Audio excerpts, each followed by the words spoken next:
La FFF a ouvert une enquête pour présomption de match arrangé en national sur la rencontre Versailles-Bourg-en-Bresse du 25 avril. La rencontre s'est finie par un score de 3-0 alors que Versailles était en difficulté, 8 matchs sans victoire et le coach versaillais et 3 joueurs bressans sont visés par une enquête pour match truqué. Alors le contexte du match, on est à 3 journées avant la fin du championnat. Versailles joue sa survie, ils ont seulement 2 points d'avance sur la zone rouge et derrière ils ont 2 matchs compliqués puisqu'ils vont jouer QRM qui est 11e et surtout Le Mans qui est 2e du championnat. Donc ce match-là, clairement, ils devaient gagner. En face, ils jouent Bourg-en-Bresse, vous pouvez le voir sur le classement, donc ils sont plutôt en haut, milieu de classement, mais ils n'ont plus rien à jouer, ils ne peuvent pas monter et ils ne peuvent évidemment pas descendre, donc leur saison est quasiment terminée, il n'y a aucun enjeu pour eux dans ce match. L'équipe de Bourg, ils arrivent avec plusieurs absents, donc une équipe affaiblie, et surtout, il y a un sponsor commun aux deux clubs qui aurait plutôt intérêt à maintenir les deux clubs en national.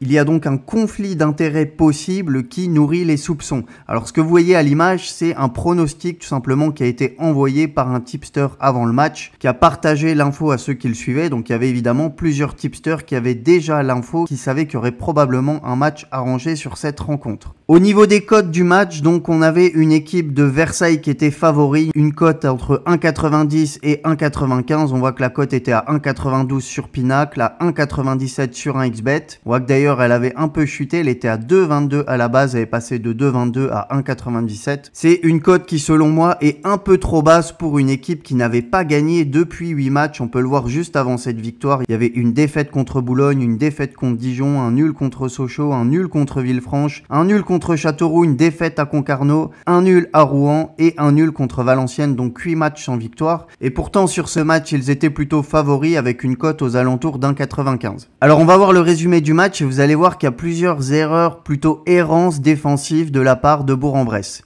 Bonne intervention de Moussadek. Attention, Bagdadi qui peut essayer d'accélérer. Bagdadi, il va encore avoir le ballon. Bagdadi, ça fait 1-0 pour Versailles. Voilà, sur ce premier but, vous allez voir, voilà le défenseur là qui remet la balle à l'attaquant, la petite talonnade pour remettre la balle à l'attaquant. Ça c'est beau. Belle passe décisive. Ça fait 1-0 pour Versailles après 12 minutes de jeu grâce à Sami.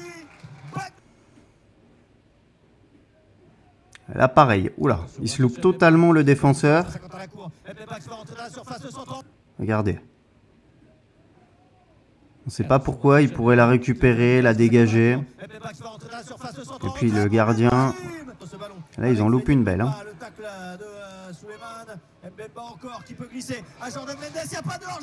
Bon là la défense totalement aux abois. C'est du Gruyère.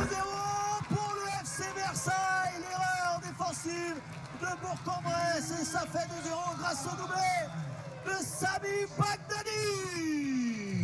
Laspal, mais ce ballon est rendu à Tchikoulak. Bon, Tchikoulak qui trouve Mbemba, il n'y a pas de hors-jeu pour Freddy Mbemba. Mbemba, ça fait 3-0 pour le FC Versailles. Après Bagdadi, c'est Freddy Mbemba qui vient marquer. Le troisième but est délivré. Le FC Versailles 78. Bon voilà pour le résumé. Alors est-ce que le match était truqué? Moi je vous laisse juger par vous-même. En tout cas on ne peut pas encore l'affirmer, mais clairement tous les signaux étaient là. Entre le contexte du match, les cotes, plus la vidéo qu'on vient de voir, le résumé. Pour moi ça me paraît clair, mais n'hésitez pas à mettre votre avis en commentaire, donnez-moi votre opinion, ça m'intéresse. En tout cas, moi je partage ce genre de match suspect régulièrement sur mon canal Telegram, il est 100% gratuit, c'est le canal Suspicious Game, donc si tu ne veux pas louper les prochains pronostics, tu peux cliquer sur le premier lien en description ainsi qu'en commentaire épinglé. Donc moi je te dis à tout de suite sur le canal Telegram pour les prochains pronostics et à très vite sur YouTube pour une prochaine vidéo.